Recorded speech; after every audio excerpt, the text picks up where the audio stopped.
Ya, shalom Bapak Ibu sekalian, terkasih bagaimana? Apakah Anda dalam keadaan baik dan sehat? Tentunya harapan kami juga Anda tetap semangat. Dan Anda mungkin sudah menyaksikan episode yang bicara mengenai pajak. Kalau kita bicara mengenai pajak, Anda pasti masih ingat dengan narasumber kita yang satu ini. Beliau adalah Ibu Pendeta Heni Esther Dondo Kambe SE. Beliau selain consulting dan juga Kabit. saat Kabit ini Hukum. sebagai Kabid Hukum BPD GBI DKI Jakarta. Ya, karena memang banyak sekali yang beliau lakukan. Tapi kalau orang mau konsultasi mengenai perpajakan juga sama Ibu bisa ya, Bu ya. Terus accounting. Accountingnya juga. Jadi kalau lengkapnya consulting, accounting, tax. Wah, luar biasa. Nah, tapi sebelah kiri saya dan sebelah kanan beliau juga yang setia menemani, memastikan ya. Beliau adalah wakil 2 DPD GBI Jakarta, yaitu Bapak Sabto Edi. Ya, shalom Bapak Pendeta semuanya. Sabto Edi. Shalom. Terima kasih, tetap semangat. Iya, dan juga siapa lagi kalau bukan Bapak Pendeta Bung Bintat, Kabid Teologi BPD GBI DKI Jakarta. Shalom. Iya, oke. Jangan lupa bayar pajak. Ini nih, Bu. Oke, kan biasanya saya nggak mau berangkat dari firman Tuhan ya. Saya mau berangkat dari firman Tuhan yang pastinya kalau Pak Bung Bintat pasti juga, mungkin Anda juga sudah sering juga mengatakan ini bahwa bagaimana Yesus mengajarkan kepada, menyatakan satu sikap dengan tegas di hadapan orang Farisi waktu itu, ahli Farisi. Berikan kepada Kaisar apa yang mesti diberikan kepada Kaisar, berikan kepada Allah dengan simbol mata uang lah seperti itu ya. Sejalan dengan itu Rasul Paulus juga mengajarkan juga seperti itu sama. Artinya ini adalah satu mata rantai yang tidak boleh putus. Nah, bicara mata rantai nggak boleh putus, ternyata ada hal informasi yang harus kita ketahui sebagai orang negara. Tahun 2022 adalah tahun di mana akan diberlakukannya yang disebut dengan UU HPP. Apa itu UU HPP? Undang-Undang Harmonisasi Peraturan Perpajakan.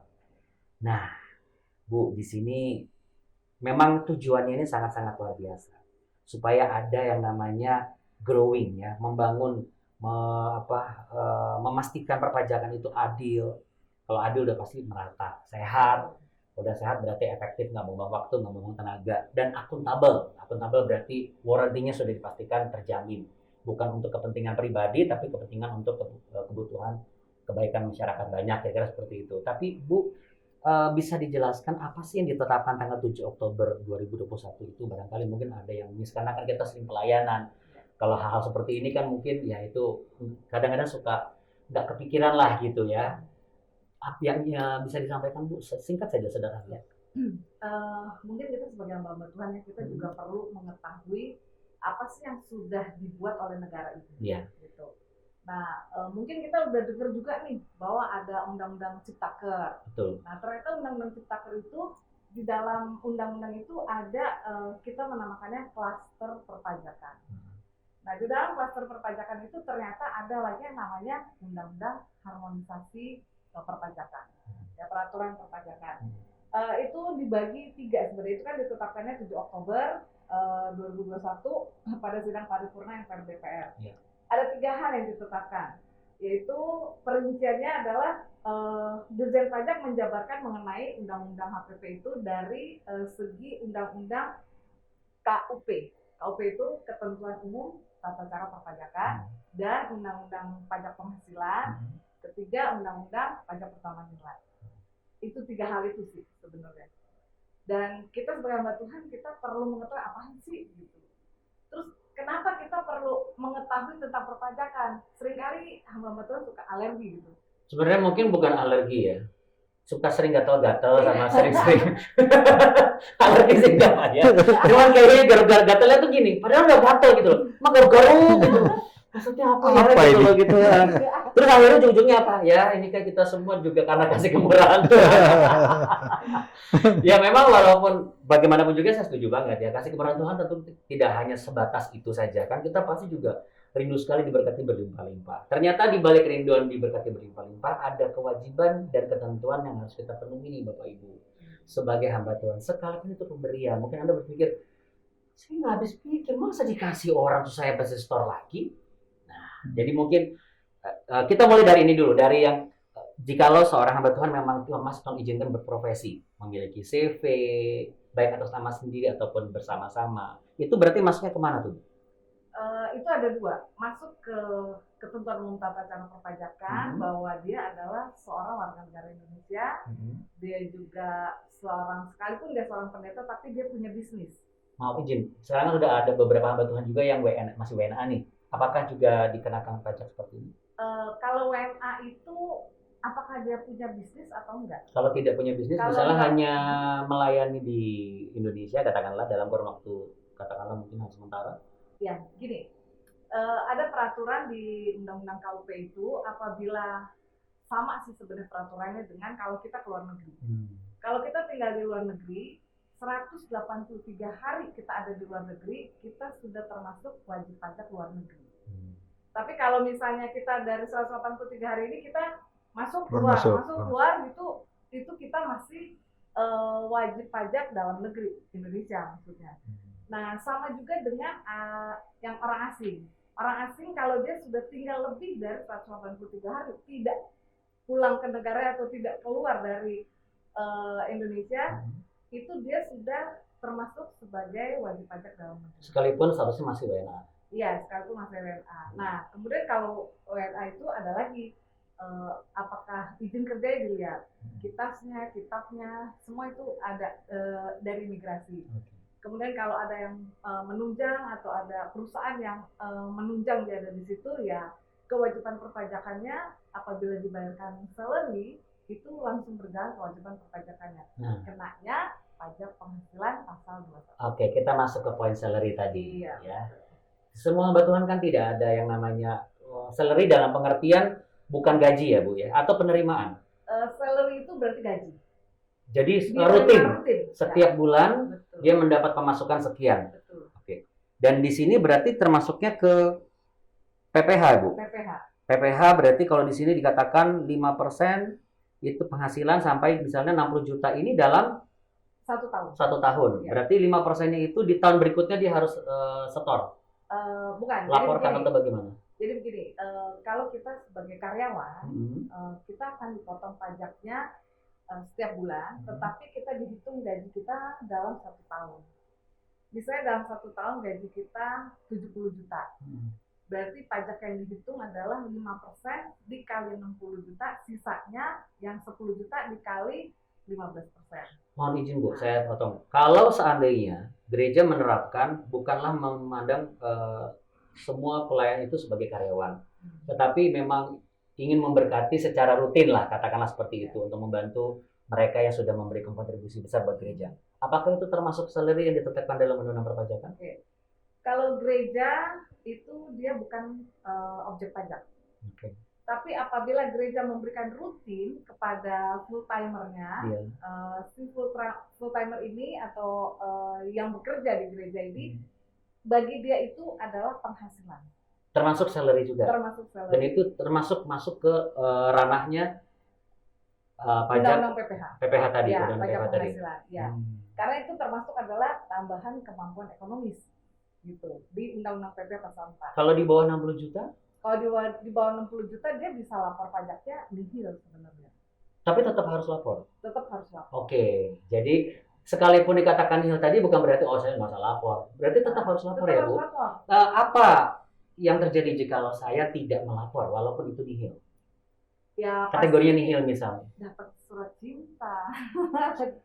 Dari kemarin kan gini mungkin ada yang nanya, surat cinta apa sih gitu ya. Sebenarnya surat cintanya itu apa sih? Teguran kah? Atau penyitaan barang kah? Atau sampai kepada konsekuensi hingga berhadapan dengan hukum yang membuat kita masuk ke dalam konsekuensi hukum? Iya. Jadi surat cinta yang saya mengistilahkan surat cinta supaya kita nggak terlalu kaget gitu. Artinya gini, pasti akan datang surat teguran. Anda belum melaporkan SPT tahunan. Denda kalau orang pribadi 100.000.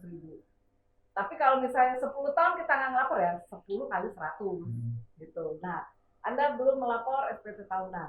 Nah, itu jangan dianggap remeh. Harus segera kita laporkan. Walaupun nihil. Kalau selama belum dapat surat itu berarti masih aman? Atau enggak juga? Jangan sampai dapat surat itu berarti? Jangan sampai dapat surat itu. Oh, kalau dapat surat itu berarti kita cuma punya limit waktu itu sangat terbatas gitu maksudnya? Sangat terbatas dan kita harus segera lapor. Nah, mungkin ini ada hubungannya, mungkin gini, ada orang yang gini, nggak perlu lah, kita kan nihil gitu tadi seperti bilangnya. hati-hati di tahun depan. Di tahun depan itu NPWP akan menjadi nih. Oke, kita berarti Nah. masuk ke sini nih. Nah, ini dia nih. Wow. Nik menjadi KUP, NPWP. Ketentuan Umum dan Tata Cara Perpajakan. Oke. Bu Heni, sebelum Bu Heni sampaikan nih. Kemarin saya ngobrol Pak Bun, sama teman juga, pendeta juga. Dia tetap ngotot loh. Tapi dia berbasisnya tuh gitu firman Tuhan ya. Sama persis maksudnya. Ini kan yang ngasih bukan negara. Yang ngasih kan orang nyumbang buat pekerjaan Tuhan. Kenapa gue mesti kasih? Kan gue kasih buat Tuhan kok. Gue kasih buat bangun rumah panti asuhan apa segala macam, buat bantu orang apa semua itu kan ibaratnya persembahan gue gitu. Ini kan gue gini berarti gitu. Sebenarnya gue jangan marah-marah sama saya. Saya cuma mau nanya. Maksudnya kayak kita ngobrol-ngobrol teologi aja maksudnya gitu. Tapi ternyata ada begitu, Pak. Kalau ke gereja kan nggak bayar pajak kan, ke gereja kan enggak. Kan gereja kan objek pajak. Ke pribadi kena. Nah itu dia. Akhirnya saya bilang, loh itu saya dapat untung kemarin kan atas namanya atas nama siapa? Kalau atas nama gereja berarti kita tidak perlu melaporkan. Tapi kalau itu masuk atas nama pribadi, kita tetap harus lapor. Saya bilang begitu. Itu masuk ke rekening saya, dia bilang. Tapi saya pakai buat gereja, saya nggak pakai apa-apa. Nah itu untuk menjelaskan gimana? Nggak bisa. Kalau benar-benar nonton. Nggak bisa ini yang berkompeten sudah ngomong. Tapi saya pengen ke Pak Bung minta. Kenapa Pak? Sebentar. Saya dulu juga begitu prinsipnya. Karena waktu saya menjadi full time, meninggalkan dunia kerja tahun 93, saya juga berpendapat secara rohani begitu. Misalkan saya berkata begini, kalau saya dulu digaji, sekarang saya ketika wawancara dibilang, kalau di sini bukan gaji loh Mas, tapi persembahan. Kalau gaji itu bisa nuntut, bisa ada, bisa enggak. Tapi kalau persembahan itu bisa ada, bisa enggak, bisa besar, bisa kecil. Walaupun prakteknya kayak gitu. Sehingga ini mindset saya rubah. Bahwa kalau saya sekarang full time, semua karena persembahan Tuhan. Sehingga saya memang waktu itu nggak bayar pajak dulu gitu ya. Baru 5 tahun ke belakang saya baru bayar pajak, lapor. Apa yang membuat Pak Sabto menyadari dan sepakat dengan ini? Setelah itu pengalaman itu, ya karena ini tadi dapat surat cinta. Saya bukan surat cinta, tapi karena ya saya sudah menjadi gembala berkembang kan.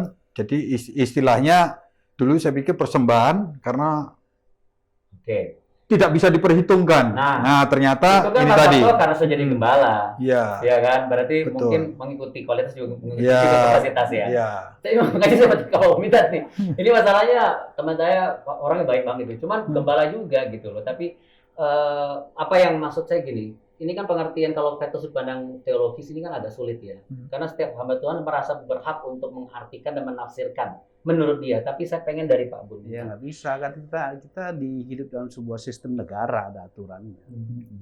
Jangan salah, kita warga negara yang menjaga keamanan kita kan. Kita harus punya kewajiban kepada negara. Siapapun kita. Kecuali pemerintah kasih aturan spesial nih pada rohaniawan, bebas pajak, nah itu boleh. Oh, ini usul ya Pak? Enggak, cerita hati. Bukan usul, cerita hati. Tapi tadi kita ngobrol-ngobrol bagus tuh. Dari zaman Musa tuh kata zaman Musa. Maksudnya Pak Sabto udah mau usulin ini. Kejauhan dari RT ke atas. Tapi sebenarnya itu jeritan hati ya. Mungkin juga sama dengan jeritan hati dalam masyarakat umum ya. Bahwa mungkin merasa pandangan, mungkin juga rekan saya juga merasa bahwa perlindungan tapi bukan seperti yang saya harapkan juga. Karena kan saya harapkan begini misalnya ya, katakanlah dengan pembangunan mana bukti jalan masih apa segala macam itu kan hal-hal yang memang kita bisa temui. Tapi saya percaya bahwa jeritan hati ini juga mungkin didengar ya Bu. Ya. Didengar nggak Bu? Pernah dipertimbangkan nggak Bu? Mengenai jeritan hati yang rohaniawan tadi ya. Betul tadi. Gini, kembali kepada kita rohaniawan. Apakah kita rohaniawan full? Maksudnya kita tidak bekerja, kita tidak punya usaha, kita nggak melakukan pekerjaan lain selain kita hanya melayani. Kalau kita hanya melayani, kita dapat misalnya dikasih persembahan kasih tadi yang kata Pak Sabto. selama itu masih di bawah 4,5 juta dalam 1 bulan, itu tidak bayar pajak sama sekali. Itu lapornya, tapi tetap harus lapor. Kenapa? Karena kita warga negara Indonesia, kita terikat dengan undang-undang pajaknya. Gitu. Ada kewajiban subjektif, ada kewajiban objektif. Kalau subjektif? Subjektif itu adalah diri kita nih kewajiban subjektif, karena kita warga negara. Nah, objektifnya adalah penerimanya. Masuk ke undang-undang pajak penghasilannya, pasal 2 itu. Kita ini menerima, ada nggak yang kita terima untuk tambahan kemampuan ekonomis? Apa sih tambahan kemampuan ekonomis? Yaitu yang kita pakai untuk kebutuhan ekonomi kita. Oke, saya ilustrasikan. Ini saya sih berdoa ini semua juga kita dapatkan ya, misalnya. Ini juga doa juga Tuhan. Tiba-tiba ada orang datang ke Pak Minta, ya, ke Pak Sabto, ke saya gitu ya. Pak, ya puji Tuhan, ini kami memutuskan untuk mengirimkan dana. Ya, katakanlah 1M, katakanlah seperti itu, 1 tahun untuk pelayanan ya Pak. Untuk gereja. Untuk gereja. Untuk pelayanan, ya. Masuknya ke gereja nih. Gereja. Ya, wah cukup, puji Tuhan. Amin Pak. Amin. Saya dulu kerjaan Allah kok. Iya. Iya, untuk jangkauan jiwa-jiwa. Nah, pasti nggak semasa cukup sampai berhenti di situ kan. Langkah apa yang harus saya lakukan sebagai seorang hamba Tuhan? Untuk satu sisi sebagai hamba Tuhan yang taat, takut akan Tuhan, tapi juga taat Warga negara. Sebagai warga negara. Oke. Pada waktu kita terima, Yang praktis nih, Yang diterima praktis nih. kita tanya dulu. Kan udah diterima transferannya Ya, katakanlah. kita terima. Transfernya kemana dulu? Ke gereja kan, ke rekening Oh, gereja. ke gereja. Kalau ke rekening Gereja gereja nggak apa-apa. itu nggak apa-apa. Oh, kalau ke rekening pribadi? Kalau ke rekening pribadi, nah itu yang agak sedikit bermasalah buat kita. Kenapa? Karena kan orang pajak nggak tahu itu uang kita dari mana. Oke. Jadi kita harusnya mengakui itu bahwa itu emang mau nggak mau masuk ke kita Pribadi. pribadi. Jadi kita harus laporkan itu. Begitu kita terima, kita laporkan di hari itu atau kita buat laporan sendiri nanti kita laporkan SPT di tahunan. Oh. Di SPT tahunan. Oke. Nah, bisa kita melaporkan itu sebagai sumbangan atau persembahan kasih betul. Karena apa? Kita hanya menerima 1 kali. Itu namanya tidak berkesinambungan. Oh, kalau setiap tahun tapi beda jangka waktu, seandainya ini misalnya untuk daerah-daerah kan ada program gereja yang memberkati gereja lain atau misalnya ada yayasan memberkati membangun gereja tahun pertama ya termin pertama, jadi tapi mereka langsung transfer ke si pendetanya misalnya, nanti jangka berapa bulan berapa tahun lagi nanti dikasih lagi, apakah itu juga termasuk rutin? Kembali kepada berkesinambungan dan tidak berkesinambungan. Yang namanya berkesinambungan misalnya gini, dalam 1 tahun kita menerima 2 kali berkesinambungan dari orang yang sama. Itu langsung Setahun 2 kali. Ya, Maksimal. maksimal. Jadi itu namanya berkesinambungan. Dari orang yang Dari sama. orang yang sama. Tapi kalau kita menerima 2 kali, 3 kali, tapi orangnya beda-beda. Nah, itu tidak termasuk Nah, itu berkesinambungan. tidak berkesinambungan. Tapi tetap harus dilaporkan juga. Dilaporkan masuknya ke sumbang. Oke. Gitu. Bukan Tapi selama itu penghasilan. masuk ke rekening gereja, maka itu tidak perlu dilaporkan atau Tidak perlu. tidak perlu. Kalau Karena cuma numpang lewat doang gimana? numpang lewat di gereja kita. Bukan, ke pribadi. Oh, ya itu tadi yang saya bilang. Enggak, dia numpang lewat contohnya. Ini dia masuk, kemudian kita hari yang sama kita Kita keluarin. kena juga. Terhitung. Eh, Lapor. itu sebenarnya sih udah termasuk. Kita harus laporin bahwa itu sumbangan. Sekalipun hanya transisi gitu ya. Iya, Jadi betul, pakai transisi kan. rekening, pinjam rekening. Betul. Itu kita laporin sumbangan. Kalau ke rekening gereja, Bu, itu statusnya uang itu sebagai apa?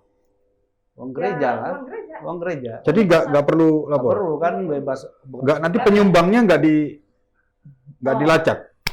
Penyumbangnya gini, ada 2. Apabila penyumbangnya itu memberikannya secara tunai, ya mungkin nggak terlacak ya. Kita nggak tahu gitu.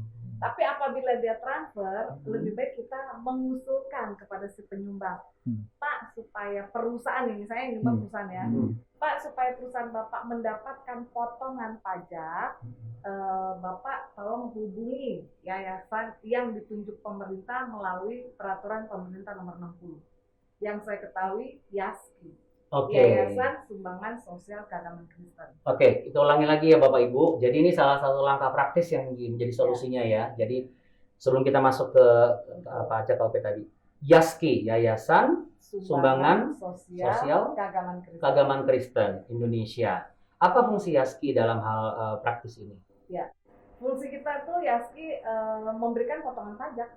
Jadi perusahaan yang tadi contohnya menyumbang nih ke gereja, terus kita kenal nih sama Yaski, langsung kita bilang, Pak, Bapak hubungi Yaski kalau Bapak mau dapat potongan pajak, supaya nanti Bapak dapat sertifikatnya.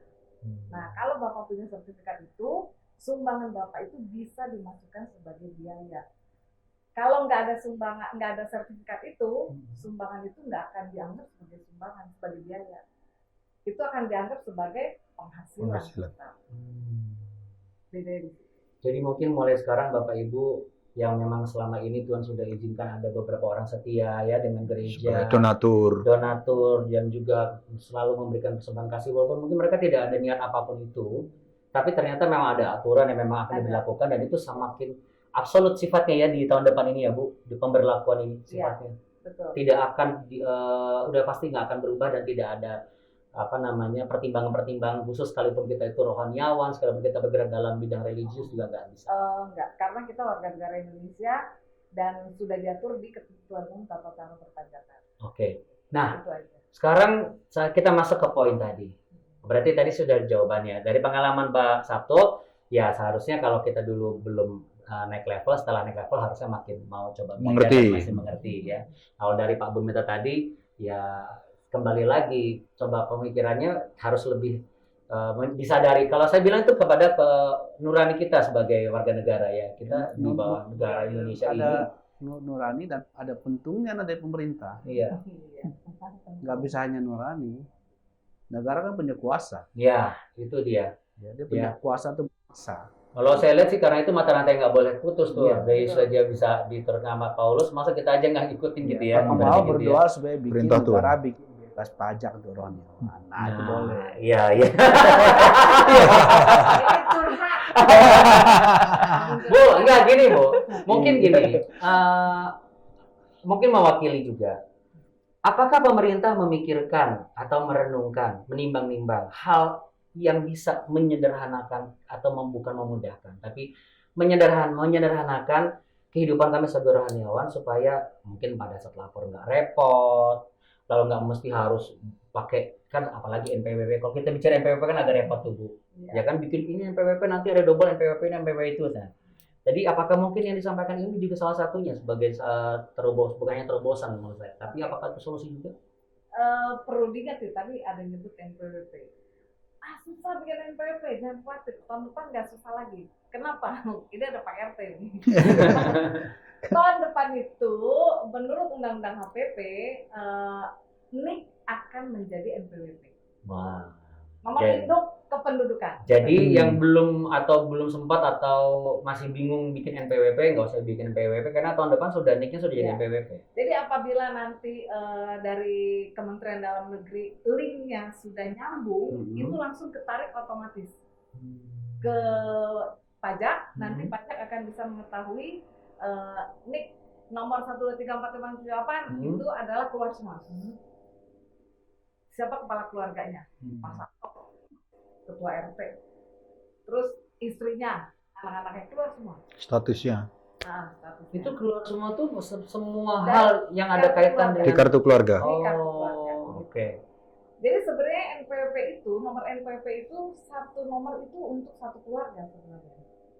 Tapi banyak orang yang nggak paham kayak gini. Saya bekerja, saya nggak mau sama suami saya mau bikin sendiri, nggak boleh. Oh, kenapa nggak boleh Bu? Karena satu NPWP itu satu keluarga. Emang aturannya begitu. Terus kalau yang sekarang punya 2 NPWP gimana? Hanya ada yang istri harus membatalkan NPWP-nya. Istri harus. Kecuali kalau dia waktu menikah bisa harta, ada akte bisa harta. Enggak lah, kita di GDI nggak ada gitu-gitu ya Pak Ibu ya. Nggak ada. Kalau perlu malah kita terus turun-temurun dong, ya kan. Tapi secara teknis memang otomatis ya. Misalkan istri saya dulu kerja, terus saya juga bekerja. Setelah saya menjadi full timer, lalu istri saya berapa tahun kemudian pensiun, otomatis ini apa ini namanya? NPWP-nya wajib pajaknya dinonaktifkan, datang ke kantor pajak. Jadi dia lapor bahwa dia sekarang sudah tidak bekerja, nonaktif, gitu kan? Jadi otomatis kan? Nggak otomatis sebenarnya, kita harus datang aja ke lapor aja. Begitu lapor berarti tinggal saya sendiri aja kan Iya, sekarang ya. Tapi istri bisa pakai nomor NPWP suami. Suami. Oh, ya. Kalau kebutuhan-kebutuhan yang membutuhkan NPWP ya. Iya. Ya.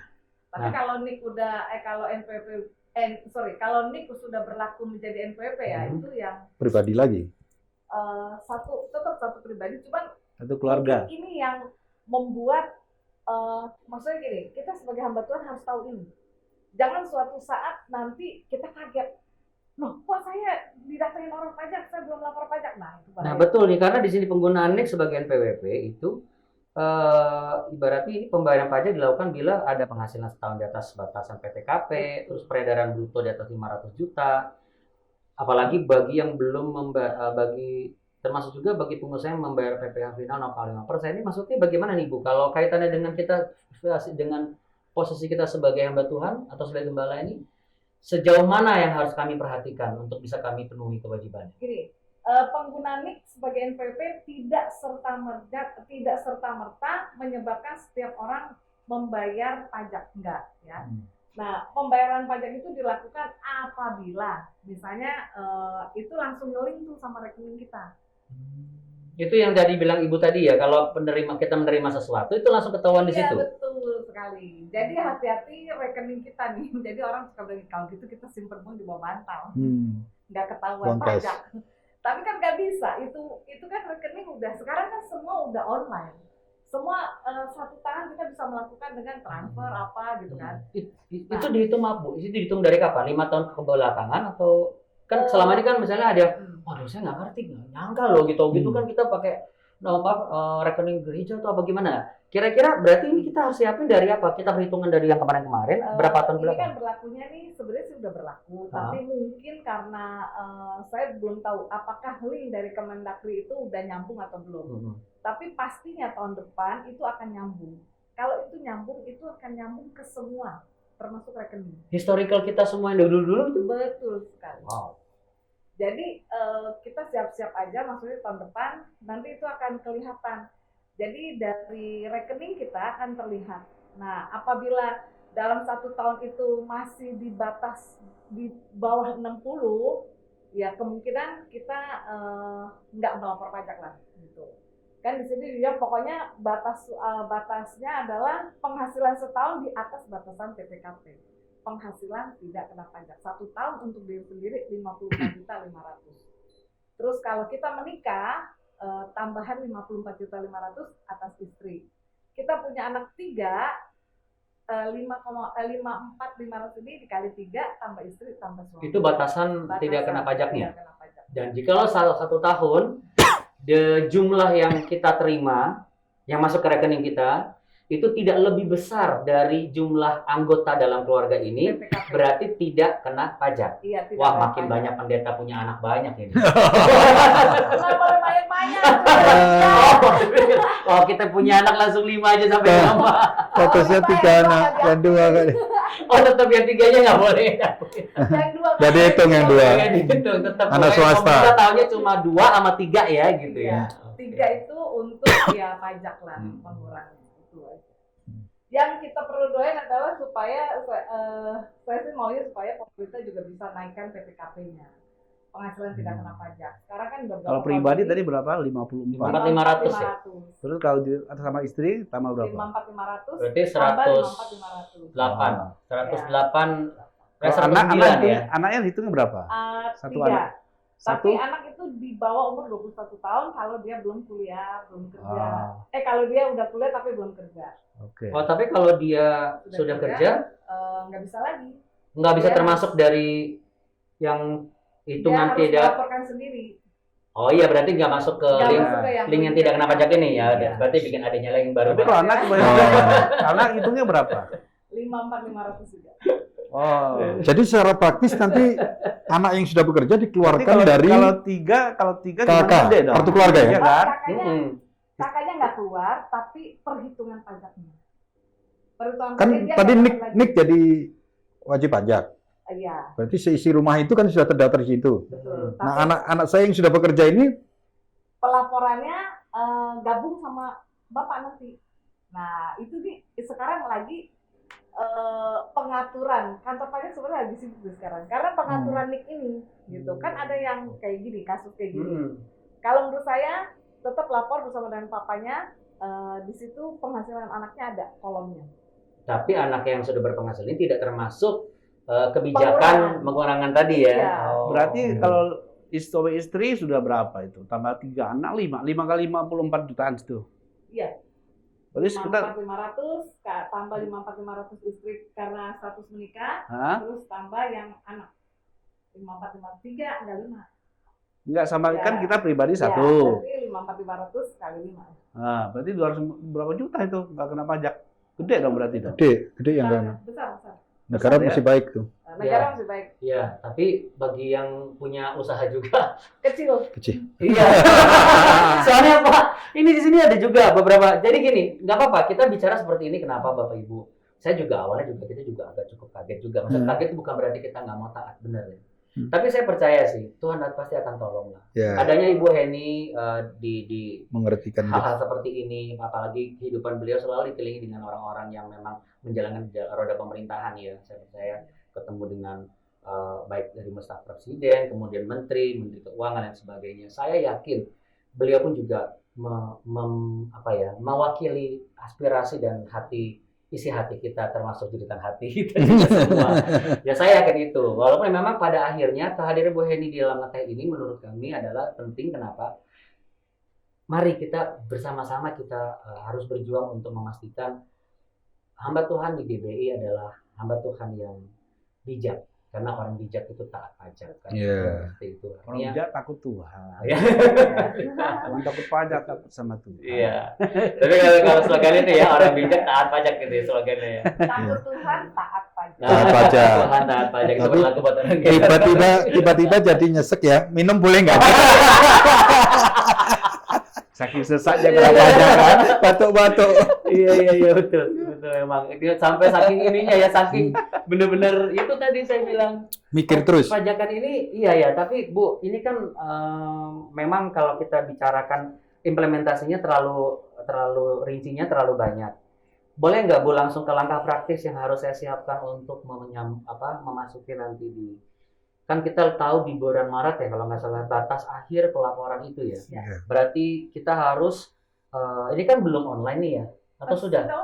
Sudah online, tinggal klik di DJP online lalu kemudian Anda masuk ke form isi SPT. Tapi kalau kita belum pernah lapor, kita harus punya EFIN. EFIN itu adalah password untuk kita punya sendiri gitu. Oke. Jadi kalau kita belum punya EFIN, kita nggak punya password, kita nggak bisa lapor. Kita berarti kalau kita belum punya, datang ke kantor pajak, Pak, saya mau lapor pajak, saya tolong dibuatkan EFIN. Nah, nanti dia buatkan EFIN-nya, kemudian dia buatkan password-nya, nanti minta tolong cara masuknya gimana gitu. Kalau cara lapornya ya berdoa aja. Saya sih berencana dari BPD DKI kita mau bikin khusus hamba Tuhan dulu, nanti saya kategorikan gitu untuk saya bantu kumpul berapa orang di sini aja untuk pengisian SPT tahunan. Gitu. Tapi nanti saya kategorikan yang full time bekerja, yang full time berusaha. Beda. Ini kabar yang meringankan ya. Meringankan teknis. Ya. Secara teknis. Secara teknis ya. Ya paling tidak kita juga bersyukur lah ya, kita berdoa lah supaya tapi kita jangan cuma berdoa terus Pak, bayar pajak juga. Intinya kita harus menjadi warga negara yang baik, hamba Tuhan yang baik. Iya.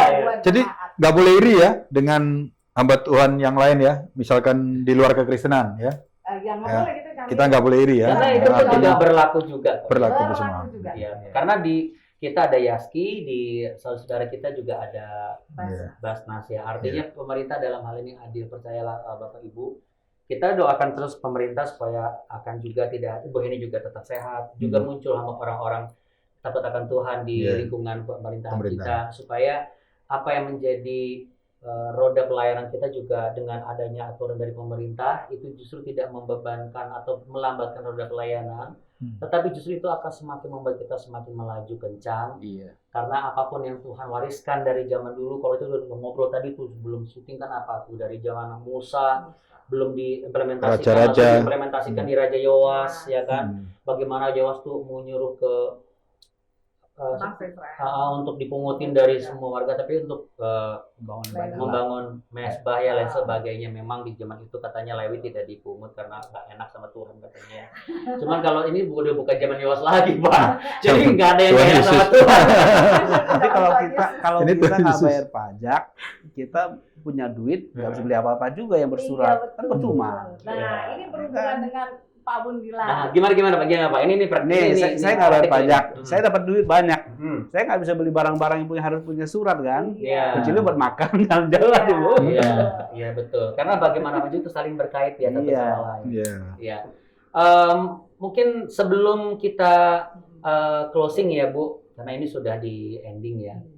Yang pasti kita sudah tahu betul bahwa kalau ada informasi atau butuh informasi mengenai pajak, Anda bisa, kalau Anda saksikan episode Ngetes sebelumnya, di situ sudah cukup jelas informasinya.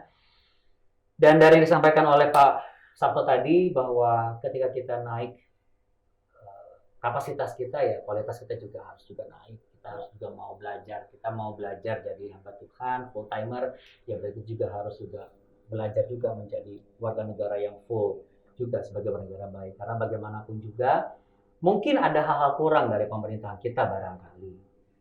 Tetapi dengan hadirnya Bu Heni dan dengan apa adanya undang-undang seperti ini, sebenarnya kita juga diingatkan kembali bahwa nurani tanpa ada kesadaran kepatuhan kepada negara sebagai pemegang hukum tertinggi di atas kita, bagaimana kita bisa mengatakan kita bisa taat dan menghormati Tuhan yang nggak kelihatan? Karena yang kelihatan aja kadang-kadang sulit juga untuk kita bisa taat.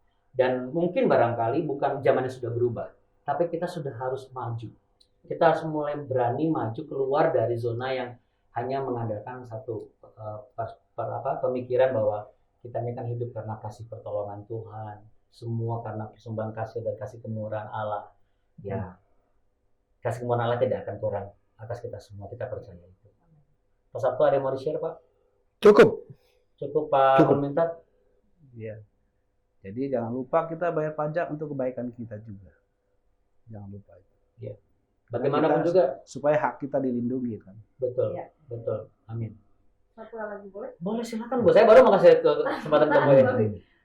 Perlu diingat bahwa mulai bulan Januari 2022 itu ada peraturan di Undang-Undang HPP itu mengenai pengungkapan harta sukarela (PPS). Itu kita namakan bahasanya adalah tax amnesty jilid 2. Jadi bagi hamba Tuhan yang belum melaporkan hartanya, segera itu. Apa saja yang termasuk harta Bu? Rumah, mobil, bergerak dan tidak tanah, bergerak. Ya, bergerak dan tidak bergerak. Kalau yang sudah pernah lapor, sudah pernah Kalau amnesti yang sudah sebelumnya, pernah amnesti sebelumnya, apabila di 2016 sampai 2021 ada yang ketinggalan belum dilaporkan, Ditambahkan. silakan dilaporkan. Kalau nggak dilaporkan, apa yang akan saya hadapi? Ya, denda. Kita akan dikenakan denda, pastinya lebih besar dendanya. Gitu. Jadi lebih baik dilaporkan. Lebih baik dilaporkan. Karena sekarang ini kan Indonesia ini sudah memberlakukan automatic exchange of information. Jadi ada klien saya ini yang dia punya dana di luar negeri, kecil sebenarnya, 10.000 Sing dolar. Tiba-tiba datang dong surat dari pajak, Anda belum melaporkan uang Anda yang ada di Singapura. Itu sampai ketahuan gitu ya? Sampai seperti itu. kalau lapor Anda potong berapa Bu yang akan datang? Yang untuk ini emang agak besar sih. Kenapa besar persentasenya? Karena Bapak Ibu kita harus berdoa untuk Indonesia. Saat ini Indonesia memang kita kekurangan dana sebenarnya. Karena dana kita itu lebih banyak sekarang untuk penanganan COVID. Jadi mari kita, kalau kita memang belum melaporkan pajak maupun membayar, mari hitung yang benar supaya kita ada kontribusi masuk ke negara. Kita perlu bantu akan negara ini ya, maksudnya dengan pajak kita. Menjadi berkat lah ya. Menjadi Berapa berkat. persen Bu? yang kedata. 12% yang Dulu Indonesia. sebelumnya 5 ya nggak salah ya. 2. 2 ya. Sebelumnya 2%. Ah. Sekarang emang agak besar sih. 12% yang untuk harta di Indonesia, 14% yang luar negeri. Oh. 12% tuh akumulasi semua atau per hartanya, Bu? Akumulasi. Jadi dia hitung semua total, Iya. baru nanti dikali 12%. Iya. betul. Ya, Bapak Ibu Yang sekalian. mendekati negara. Daripada 30%. Betul. Daripada Dendanya. 30%. Dendanya ya? Iya, Enggak, kalau lebih tinggi kalau harganya. misalnya kita Jumlahmu. ikut tax amnesty, Hmm. kita harus hitung ulang semuanya dan kena pajaknya 30%. Undang-undang pajak penghasilan. Daripada Mak- yang 30 kan dengan yang Maka saya boleh nambah dong. Boleh. Maka taat kepada Tuhan, taat kepada pajak, supaya luruslah jalan kita. Karena memang sempitlah jalan. Oke, tapi tenang, pengharapan pertolongan Tuhan tetap besar. Amin. Amin, amin, amin. Ya, siapa nih yang mau doakan Bu Heni? Silakan Pak Sabto, Sabto. Pak Bon. Pasang tolak wakil Oke, wakil. silakan. Kita doakan beliau Bapak supaya nanti juga ada banyak. Ya Tuhan, terima kasih untuk pembicaraan kami dalam ngeteh ini. Ya. Terima kasih, kami menyadari begitu luar biasanya Tuhan kami, sehingga Tuhan Yesus yang ada di dunia ini juga mengajar kepada kami semua untuk kami taat bukan hanya kepada Tuhan, tetapi juga kepada negara kami. Maka kami bersyukur pengertian-pengertian yang sudah Engkau berikan Tuhan kepada Ibu Dodo Kambe, Bu Eni, untuk kami semua, bukan hanya kami yang hadir di tempat ini, tapi kami semua yang melihat tayangan ngeteh kami ini. Terus Tuhan berkati, Tuhan pimpin dalam kebijakan-Mu dan hikmat-Mu kepada Bu Heni, sehingga terus kami hamba Tuhan bukan hanya hamba Tuhan yang diberkati, tetapi kami juga bisa menjadi berkat bagi semakin banyak orang di negara kami ini. Khususnya hari ini dalam pembicaraan kami, dalam hal pajak. Terima kasih untuk Bu Heni yang ada di tengah-tengah kami, ada di tengah-tengah negara kami. Terus pakai hamba-Mu ini menjadi terang atas bukan hanya kota kami, tapi juga negara kami.